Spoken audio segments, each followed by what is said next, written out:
Hello বন্ধুরা, কেমন আছো তোমরা সবাই? আশা করছি সবাই খুব ভালো আছে, সুস্থ আছো। Welcome back to my new blog. তো দেখো, আজকে কিন্তু রান্না করে ফেলেছিলাম বেলে মাছের পাতলা শীতের ঝোল।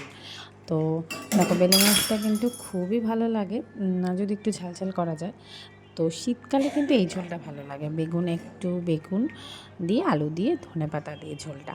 তো দেখো, মাছগুলো আমি ভেজে নিয়েছি আগে, তারপরে বেগুনটা একটু ভেজে উঠিয়ে নিয়েছি, আর আলুটা একটু ভেজে মশলা বলতে টমেটো, আদা, লঙ্কা, বাস আর কিচ্ছু না, লবণ হলুদটা তো দিতেই হবে। তো এইটুকু মশলাই আমি ভালো করে পেস্ট করে নিয়েছিলাম।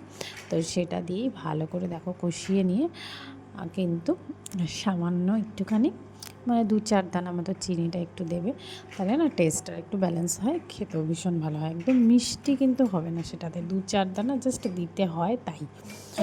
তারপরে কিন্তু গরম জলটাই দিতে হবে ঝোলের জন্য, সেটা তাহলে না হলে কিন্তু ঝোলের টেস্টটা ঠিক আসবে না। তো দেখো, তারপরে কিন্তু বেগুন আর মাছটা আমি ঝোলের মধ্যে দিয়ে দিলাম।